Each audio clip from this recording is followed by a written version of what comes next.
Okay. Hi, friends. Welcome to another episode of Soaring Through Chaos. And the reason we do this is because we are in the midst of a lot of uncertainty, the pandemic, and a lot of changes that are happening almost every day. Whether it is about recommendations on health, whether it is loss of life or diseases, or it's lack of jobs, and so much is changing in terms of even finding employment or doing a business. And all that has resulted in a lot of finger pointing, fear, paranoia about other cultures, enemies doing bad things to us, and so on. Amid all this, I find that there are many friends and mentors who are actually doing well, who are actually finding meaningful ways to use their time. And I'm talking to them. One of them is my good old friend, Deepak Visweswaraiah. Deepak and I got to know each other way back in, I think, 1999 or 1998 when we Yeah. started working together long time ago in the biotech software industry, a company called FarmQuest. So, Deepak, it's such a joy to be able to stay in touch through all these years. It's been more than 20 Absolutely. years. Absolutely. It's a pleasure, Shankar. It's always, at the end of the day, typically what remains out of the work that we do are relationships. And we carry that, for a long time. These are relationships that last a lifetime, right? So it is always, Yeah. I always look forward to it. And yes, and I know that that is one of your biggest strengths. You are actually good at lifelong relationships. I've seen that. Even your friends from school days, college days, still want to have a beer with you or hang out with you all the time. Well, even they even became my friends because they were your friends. Such an amazing thing. So tell us about you. How do you want to tell us about a little bit about your life? How you ended up through various different stages in your career and in your life, and how did you become this calm person? Were you always a calm person? Yeah, thinking back about that, I've always been a calm person. Although I've been through various stages in life, from a point of view of growing up in a middle class family in Bangalore in India, getting through the school and college part of it, and then doing engineering. And when we grew up, it was really, you either became an engineer or you became a doctor if you're, any good with the studies that you did, right? I mean, that's what really, parents looked at that point in time. So I went through that journey of being able to actually get through engineering, and went to the US to to do my master's in engineering, that I did in computer science, and then work through various. I think the interesting thing for me, reflecting back, is there have been several transitions in terms of the areas that I worked in. I think that helped me a little bit in terms of giving me a breadth of thought process as far as how do you transition from one domain to another, right? In my first job, I was really working about, in the nuclear power plants. The second one was really more on semiconductors. Then I did some gaming, in the gaming industry, and then I went on to do biotech, with you and the team there, right? So, and I've moved on, to be able to spend the last 15 years in IT infrastructure, and what have you. So that kind of transition has given me some ability to be able to remain calm, to be able to really process things through my mind. And then, I do believe it is, I've always been a calm person, even, from my childhood, from growing up. Typically, in terms of a couple of things, the way I look at in, any situation is I learned the art of prioritization very early. In when I was in college, I'll tell you a story. One of those exam times, during college times, I was studying, and I had this habit of studying with music on. I always had music on while I was studying. One of those days, then my father walked into the room and said, this doesn't help. You need to decide which one you want to excel in. You want to either do listen to music and do something about that, or you want to study and do something about that, right? I mean, that was kind of like an eye opener for me, right? In terms of, I kind of look at that as my first product management 101, where I learned about prioritizing, doing, my mantra has always been doing a few things really well. If you were to do you know, do things really well versus, being able to do a mediocre job of 10 different things. So that kind of always helps me in the way I look at situations is, you know, what is in my control, things that are in my sphere. If things are not in my control, there is nothing I can do about it. There is no need for me to panic about it, or there is nothing I can do about it. I just need to be able to make sure that people who have the control or aware of those situations and do what they need to do, right? Otherwise, I look at what is in my control and how do I prioritize things. Those are typically two techniques that I always use in my mind, to be able to remain sane in terms of whatever situations that I encounter. It's interesting you mentioned that, Deepak. I remember when we were looking at who else to join in our team. Now, I knew that I was very super excitable. I could create waves in the media and impress people, but I would also get as easily down and upset and angry. So I was like, Deepak is an antidote to me. The way I saw it when we found you was that no matter what happens, ये तो बरगद का पेड़, he's always going to be steady and very, very, solid, rock solid. And that's what everybody who knew you said that. And even was it 4 years we worked together? 3 or 4 years? Yes, You was like yes, steady, absolutely. No matter how good times were, you're like, oh, I'm happy things are good. And the things are not good, we're losing money. We don't know if we'll get funding. Remember 9/11, 2001, and yeah, on the dot-com bust. We went through a lot of not even in our control, as you're saying. And I was like, oh no, we were going to get another 2 million. What happened? So exactly. suddenly the whole market shifted. But you and Yeah, Seema in particular were so steady with the whole thing that helped me to get over my anxiety and continue forward, or exit at the right time and let the company continue forward. But what I noticed was after you left FarmQuest and then you had much higher levels of responsibility in the last two companies. I mean, there was probably a time when you had 10,000 people in your team, isn't it? In the last one? not 10,000. It was probably more like five. So Five. Yeah. Okay. five. 50% off. So I'm a marketing guy. But with Yeah. 5,000 people directly or in your team, one thing I noticed was that I can trust that Deepak will keep his cool no matter what. So Yeah. See, was I that think there are a couple of things to that point, right? In fact, like what you talked about, right? You were excitable. You wanted that attention for the company when we were at FarmQuest, and that you were doing that role.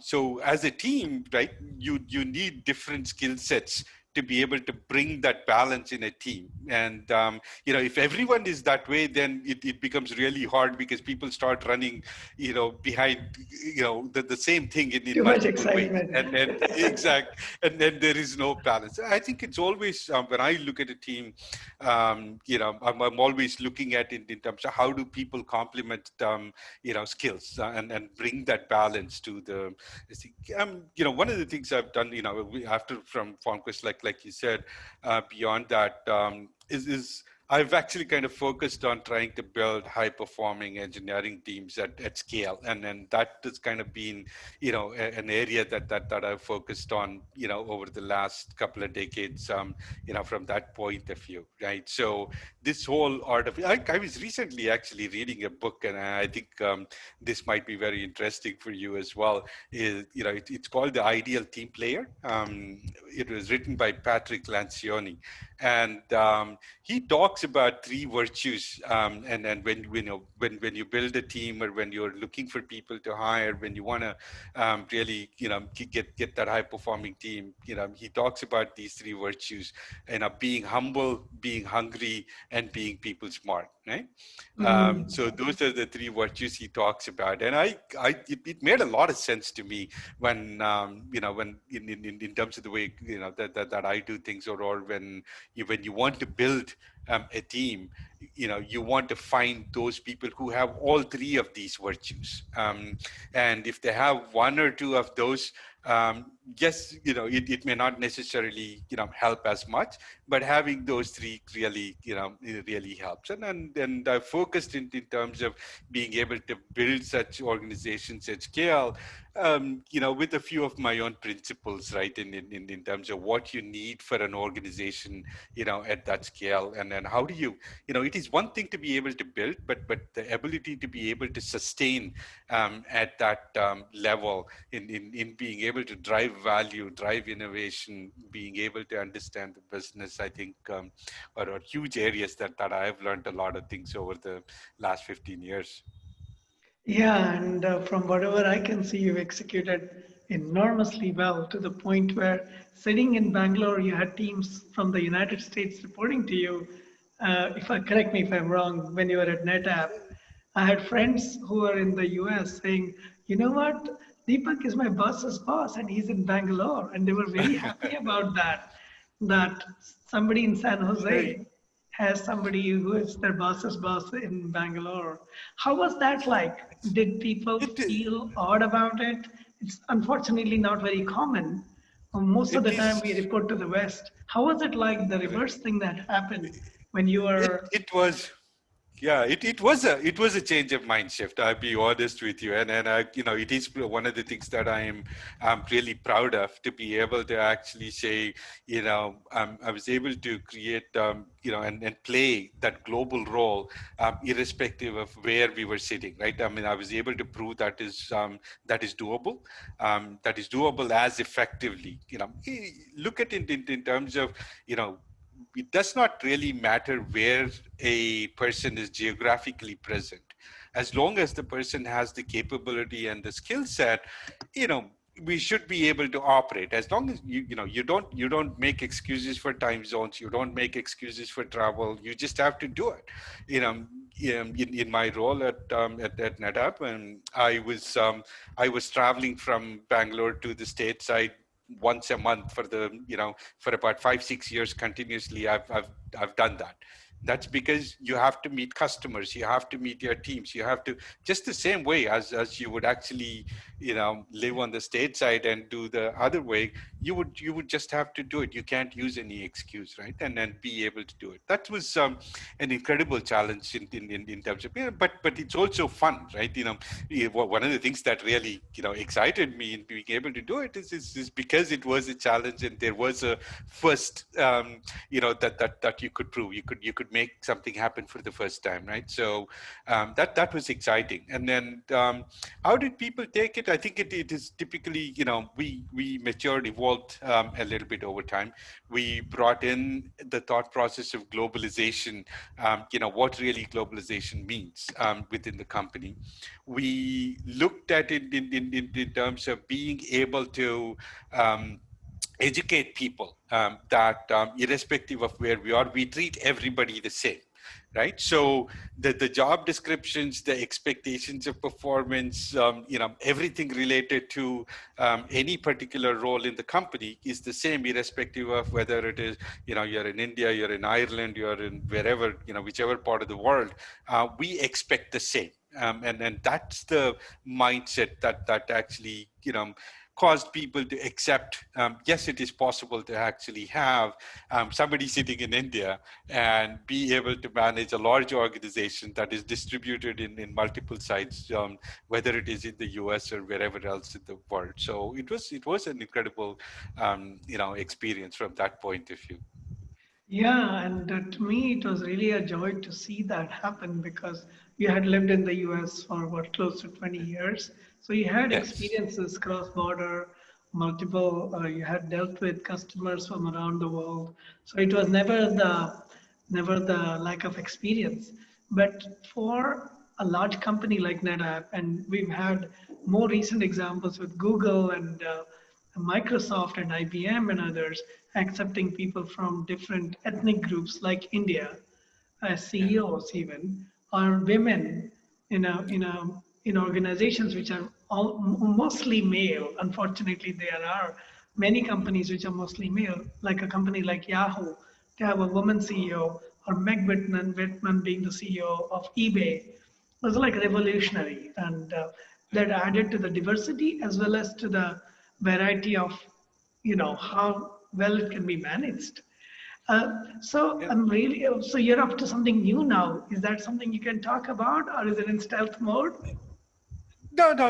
Yeah, I could definitely talk about it. Nothing new.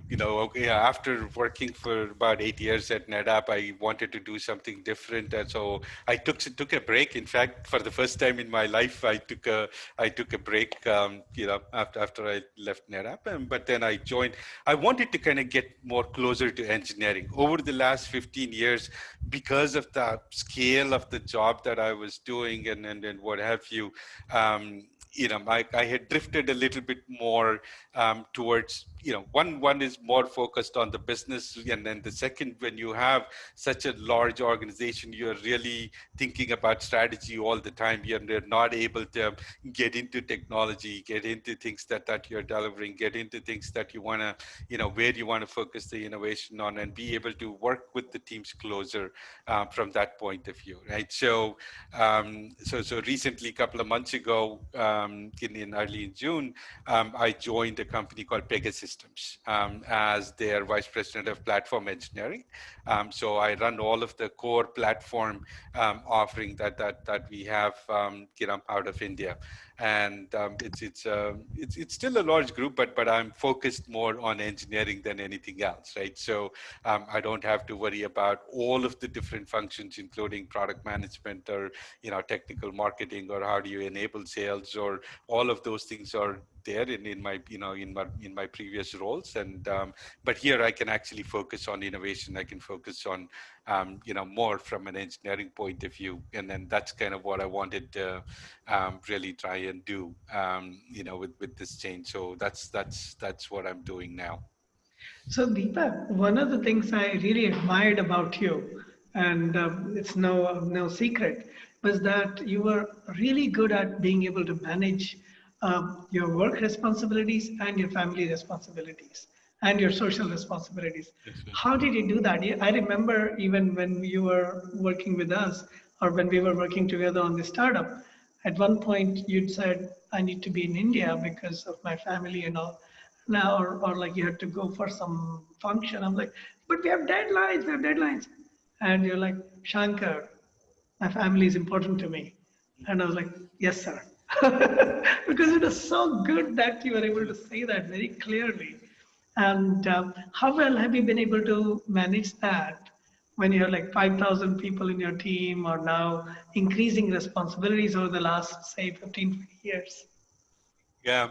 Funny you say that, and funny you asked that question too, right? I remember that, very well. All said and done, for us, we do focus on the career a lot, and often enough, we don't think enough about the, family as such, and a lot of the times we end up compromising that time. But I try to keep in mind in terms of, again, I always go back to priorities. Am I doing the things that I need to do? If I get up in the morning and here are the top three things that I need to continuously focus on, I will always try and focus in terms of being able to do that, right? So I think family is one thing, and fortunately for me, what has worked out really well is that my wife, and there is always this support. If you are a successful person, I almost always assume there is that support from the family that you have had to be in a place of that success. So for me, I've been fortunate to actually have that support. My wife, you know never took up a job, for on her own. She focused on being able to actually bring up the kids and allow me to focus on the career. So we kind of made that decision early, and then that's kind of how we managed a lot of it. For me, one is in terms of there is no compromise from a work point of view or a career point of view. You really, it doesn't necessarily mean that you have to sit in a workplace 100% of the time. As you focus on the outcome, you focus on what you need to deliver, you need to focus on the results, and as long as you can get that done, irrespective of where you are and what you do, I think we're usually okay, and that as long as the outcome is there, and the support system that can come together to be able to help you in being able to balance these things, I think is an important factor. So like in my case, my wife focused a lot on being able to ensure that the children grew up with the right values and doing all that stuff. Yes, we spent time together, whenever we needed to, but it also allowed me to spend more time on my career.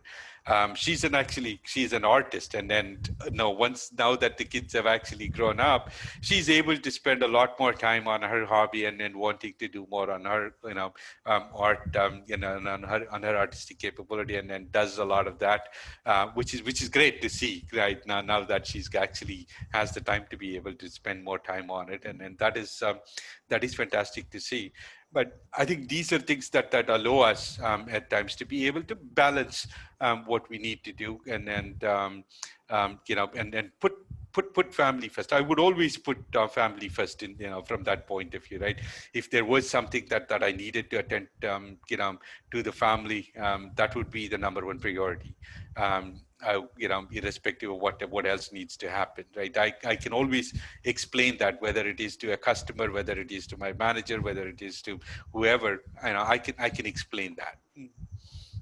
Yeah, yeah, and also, I mean, I've seen Suman's, your wife's incredible artwork and paintings and all that.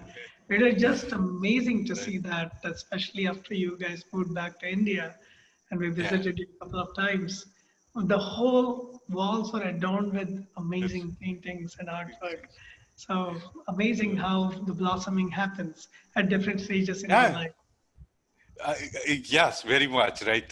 Yeah, I agree. I agree. She started really doing a lot of that actually after we moved back, here to India, and started spending time as the kids grew up, and then kind of got to be on their own. She started finding more and more time to be able to do that, and that's really kind of when it all came together. So now we are in very interesting and crazy times again, much more than 9/11, much more than even fiscal cliff, in terms of the impact it has on everybody's life. Um, how is, first of all, has your life changed with the COVID and Corona stuff? And how are you able to maintain sanity on the home front and on the work front? Yeah, I mean, I could, I can't imagine anyone saying their life hasn't changed. To be honest with you, I mean, I haven't found a person who can actually say, life hasn't changed for them. I'll tell you this story about, how things have changed for myself in terms of, I told you about joining this company called Pegasystems about, in June. So well into the pandemic, right? In terms of being able to join a new, I could have never ever imagined in my life I would join a company and completely, get onboarded, assimilated, and really get to know all of my team, and then starting to um, really run your organization like you would otherwise. I couldn't have dreamt about being able to do that all completely in a virtual fashion. I Yeah, am I am fundamentally a person in terms of who wants to spend time with the team, who wants face to, to face. talk face to face. Yeah, and I'm I've been known to make one quote in one of, my all hands, in one of my previous companies, right? Somebody asked me in terms of what is our, work from home policy, and at that time I had made a statement in terms of, oh, you can work twice a week, 2 days a week, from home. Saturday Sunday is all yours to work, or something like that. So I, you know, I'm telling you in terms of I was proven wrong. This is one Mm. area where I thought I could probably this could never happen.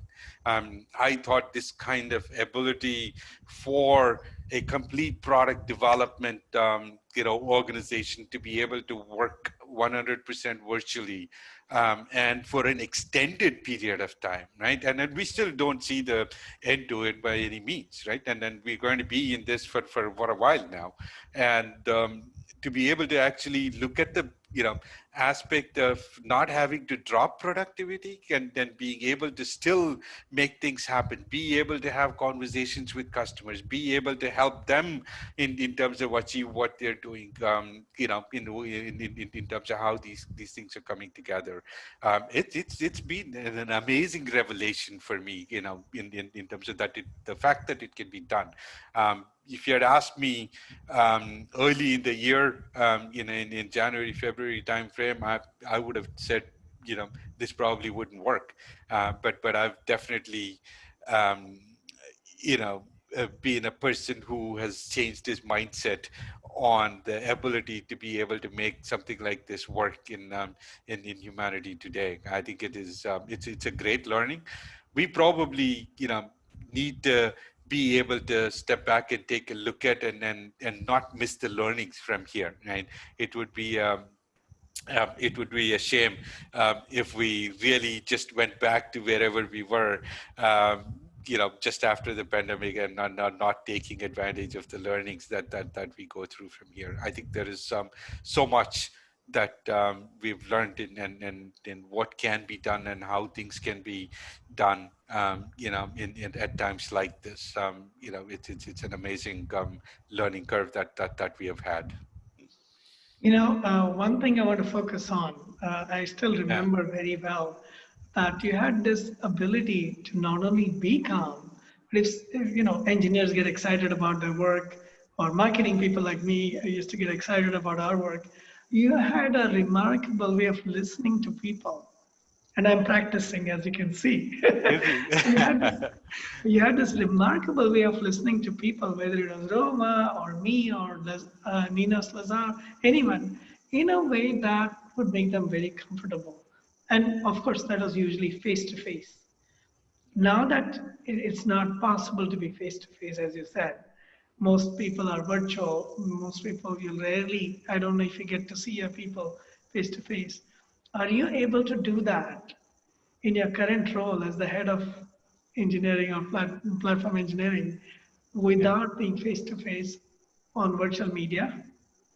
Yeah, to a large extent, yes. I think it takes more effort to be able to do what we're doing now, right? But it does take more effort to build relationships. What I learned in terms of going through and then getting onboarded in this company, is that one needs to realize that you have to extend yourself to be able to communicate more, to be able to actually invest in time a little bit more what you would otherwise do, right? It takes a little bit of an additional effort, but I believe it can be done because I actually have spent I've really spent about 10 to 12 weeks, and I've gotten to know my team really well. And everyone is actually, it goes both ways to a large extent, but if you invest the time, you will actually see people reciprocating as well. We do leverage, a number of tools. Of course, the technology helps in terms of being able to make it a little bit more easier. We are on the video, being able to share, and at least ability to be able to share, visual information across the board. We use several, tools in terms of being able to communicate, during other times outside of, the times what have you. But it does take a little bit more effort, but it is doable. I believe it is doable, just leveraging the technology that we have. I think what does become a little bit more difficult is to be able to reach in terms of areas where such connectivity or infrastructure may not necessarily be available, You would find such places probably, in countries like India, for example, in the rural places. You may not necessarily have as much bandwidth, may not necessarily have as much of the infrastructure that you would really look for, to be able to be as effective and as efficient and as productive at times like that. So what happens is, like, for example, if you're working in a company, and your families or could be in remote places, right? And you are being virtual, and then you are being completely not in a workplace or what have you, and then you want to be able to go spend the time with the family. And then it doesn't matter right now really which part of the country or which part of the world you're in, because it's all virtual anyway. You're not in the office space as such. So to that end, that's where it makes a difference. And if we can actually have that infrastructure and connectivity available, ubiquitous, way across in all parts of, in all rural parts of the country or what have you, I think it makes things a lot more easier. So one of the things I've been interested in is when I look at, for example, cities in the United States versus say cities in India, is the density, population density. Um, at least in the technology industry, specifically software, electronics, where a lot of the work is done on computers, um, Yeah. it is now much more acceptable to have work from home. And Yes. also the remote employees. I mean, I had people reporting to me or I was reporting to a boss from Austin to Boston. And in your own case, there were people reporting from the United States or Ireland to India. So it's becoming more commonplace, at least not a large percentage. Say, for example, our team in San Jose was mostly in San Jose, but there were people from Boston, people from Austin, people from Bangalore, people from Israel, and so on. But so Yeah. there was a division, and there were a fair number of people. So one of the positive sides of it is that it reduces congestion. So if Correct. I look at Bangalore today, it's super full, or Bombay, Yes. or Delhi, to the point where there's no question of even social distancing in many cases. Do you feel that, given the experiences you've had in the last few months, that at least software industry will go towards a more distributed employee base rather than having everybody in person in the office all the time in India? Um, I don't think it is India alone for that matter, right? I mean, there are certainly countries that do have that kind of dense population, and Oh yeah, yeah, even yeah. even Mexico right, has and then the big cities yeah, are completely full in many full, countries. China, correct, correct, Shanghai, Beijing, yeah, yeah. right. I think So the that's question one of the is it possible to have remote employees and therefore at least distribute out some of the load that we have today? I think that's one of the things this pandemic has proven, right? That you could actually do it. I think a lot of the larger organizations who have, hundreds of thousands of employees or what have you, have already said they will probably never go back to their original situation of having everyone being in the workplace, right? And in fact, there are some companies like TCS or IBM or what have you, who have really large footprint in terms of number of employees and what have you, have actually made announcements that they will never actually return back at full strength. From an office-based perspective, they will have the same number of employees, but people who want to be able to work remotely will be able to work remotely, and they will be equipped to be able to make work and then be productive as much as wherever. So I do believe that some of that lifestyle will change, permanently. It's never probably going to be the same again. And I think there is good, there is some good to it in terms of ability for people to be able to perform their duties irrespective of where they are. And I think, to your point, will it cause teams to be more distributed? Yes, probably will. And I think, as people who manage these kind of distributed teams, we will all learn to be able to see how you do that collaboration still, even though it may get more distributed than it actually is. So you may see that meetings will always have a video monitor on in a meeting room. So you might actually end up in a situation where there is always a video console in every meeting room. You could probably end up saying that somebody is remote in a meeting. It may become a regular thing that you would see. So instead of just chairs in meeting rooms, you will now also have a video monitor, where people are potentially calling in, through a video or what have you, to be able to participate as equally. So I think we will definitely see some change.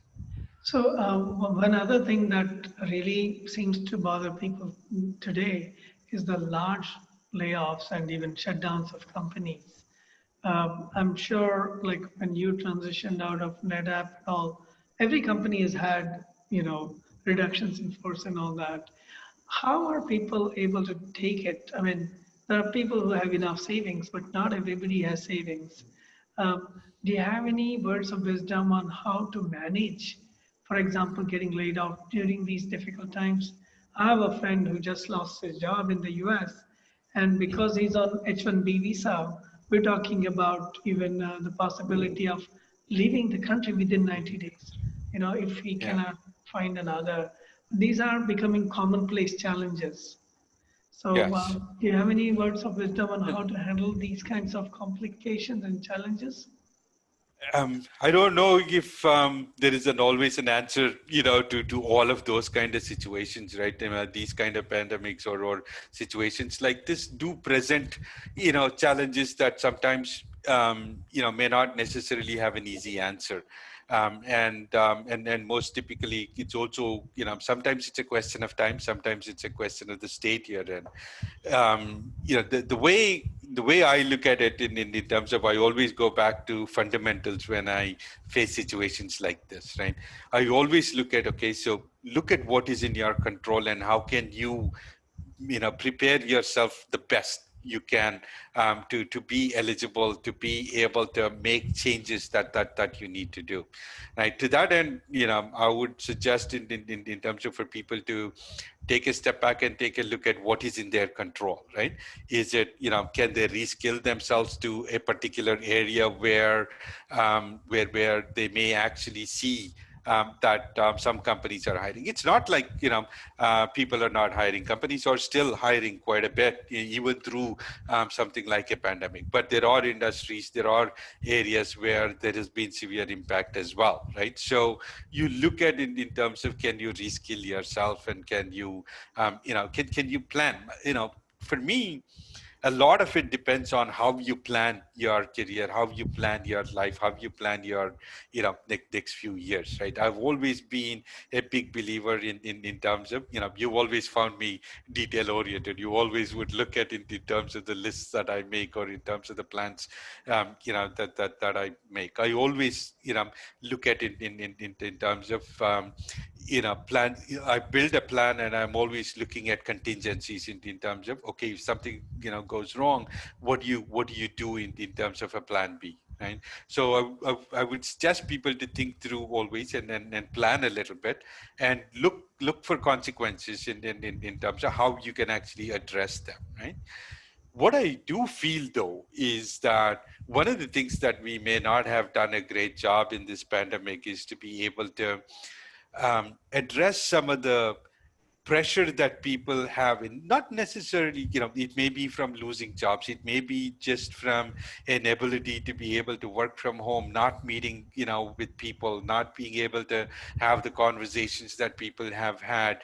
I do feel that there are even leaders, for that matter, right, go through those emotional situations or mental health issues in just being able to cope with a time frame like this. And so that's probably one area I think where we do need to educate leaders, and then hopefully them being able to act as role models, to be able to share, to be able to help others to be able to deal with situations like that. Right, there is probably no single great answer for it, but people who have gone through it to be able to help plan and address, and then be able to address some of the how do you mitigate any implications that come out of it, to a large extent. Those are things that I can think of that can help people. Yeah, thank you. Thank you for the suggestions. And I've always seen you, as I said, as a meticulous planner. And I have no idea how you were planning when you had 5,000 plus people reporting to you globally. But I can trust that you would do it really well. My question to you is, to be effective in a career, especially under the current circumstances that is becoming even more important than before. Are there? Do you have any suggestions on how people can, you know, plan? Given that people have more time to think, or at least are sitting at home and therefore have more time to think. At least the commute time is gone, right? Are there Yes. things that people can do to be ready for the new world that's emerging from a career perspective, from a life perspective? Are there suggestions you have for people? I think that's a great question. I think that's why always what I look at as it is in people's control, right? And then they can actually do something about it. And if you want to really plan your career, and then this is actually a good time to be able to do some things about it. The thing is actually that you can more or less do anything that you want to do from a from a learning skill, or from your ability to be able to make progress in your planning or what have you. There are umpteen number of tools today that is available for people. Number one, right? So just the ability to be able to have access to those tools, on the internet today, is much farther than what we could have ever thought of 25 years ago, for example, right? That's one aspect I would I would tell people in terms of, if you want to, if there is a skill that you like, if there is an area that you like, and then you want to be, let's say, for example, now, developing applications that are run on a public cloud is the most efficient way of how you want to be able to make your applications available for your customers. Now, does everybody have that skill, to be able to develop applications, cloud native applications, that are multi-tenant, that are as a service, what have you? Can they do all of that today? Maybe not. But you know what, all of those skills are some things that you can actually pick up and learn, and be able to do that sitting at home. So I would suggest people to be able to look at that as part of learning. The other thing I would also suggest is, you know in anyone's life, I can speak to my own life, right? And there have been a number of mentors, number of friends, people whom I have reached out to, including you, for example, in terms of when there are decisions to be made, when you're at crossroads, when you need help, when you want to be able to bounce ideas off of people. Do you want to be able to build that network, right? In terms of a network of friends and mentors, and mentors have helped me immensely in my career, right?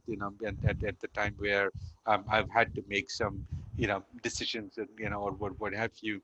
I've been able to leverage those relationships, and long-standing relationships, and it's a good time to be able to make those connections, be able to spend or invest time in building that network, and then building that relationship, that you can actually use and leverage, um, you know, and to be able to make decisions, or even to be able to handle things during a time like this, for that matter, right? How do you go about doing something like that? So, I think those things will help immensely.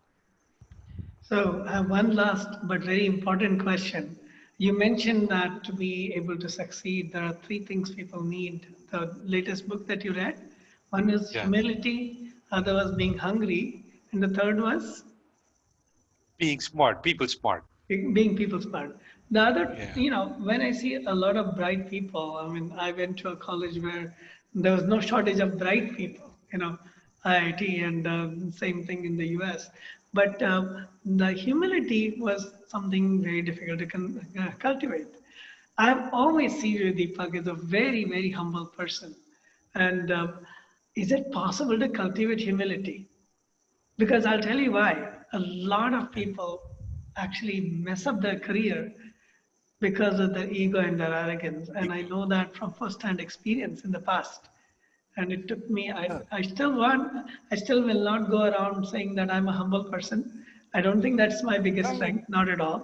But it's at least my ego is on mute today than it So, was. so you've actually No, proved that people can actually it change. took like 20, 30 years.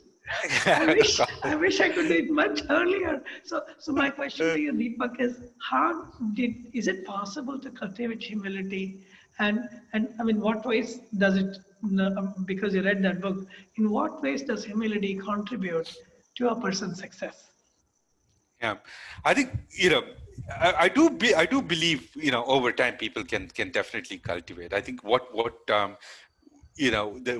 precedes this is really self-awareness. The fact that you need to know that you have an ego, the fact that you need to accept that you have an ego, or that you're more self-centered, or what have versus the team, right? So I've always believed in terms of if somebody offered me, you get a hero versus you get a really well working team, right?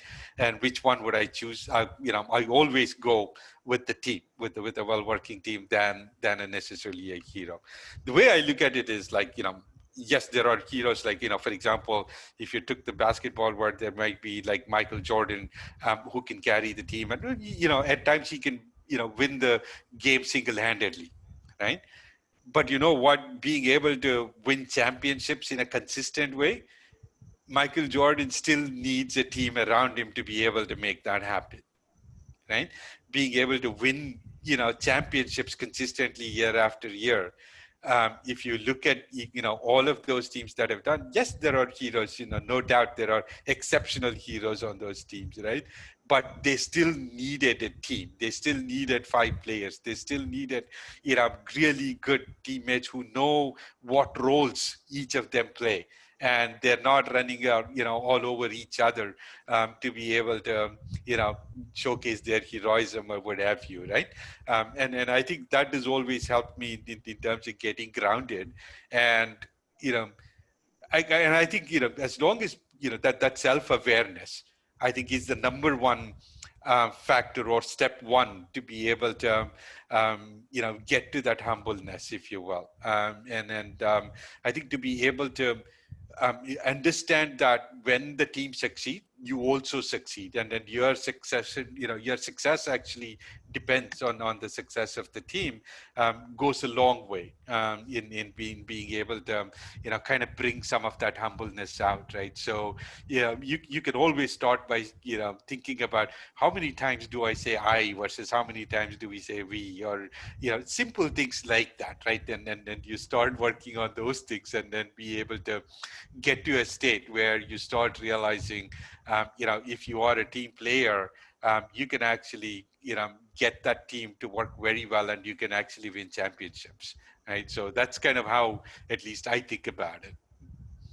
Well, again, it's always great talking to you, Deepak, and I'm so glad we are doing this through this medium, and hopefully we'll share it with those interested. If anybody wants to get in touch with me, it's easy. I'll provide my links. I'm sure, Deepak, there must be a way in which people can approach you also if they have questions or if they're interested in Pegasystems, right? What would be the best way for them to reach out to you? Absolutely. I'm on LinkedIn, I'm on Twitter, so people can definitely find me. Those are probably the best platforms to be able to, reach out, and this is something that you're doing, a wonderful thing that you're doing. I think a lot of people can, take that help.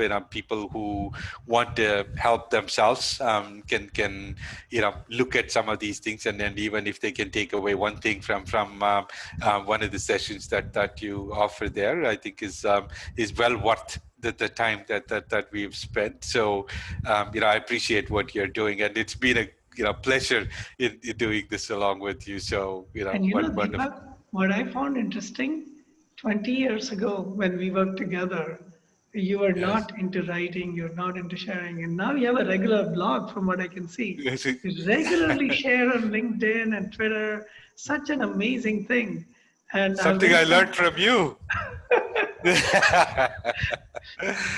yeah, I was always doing the media thing, but Oh, such a you. beautiful thing. I've been reading your blog posts lately about careers and all that. And you know what really amazed me was there was one young woman. She was talking about her life at NetApp, pretty junior in terms of number of years of experience, and you responded on LinkedIn. And you're not even Yes. at NetApp. This was like in the last couple of days. And you Yes. responded Yes. on LinkedIn, and I could even imagine what that woman must have felt.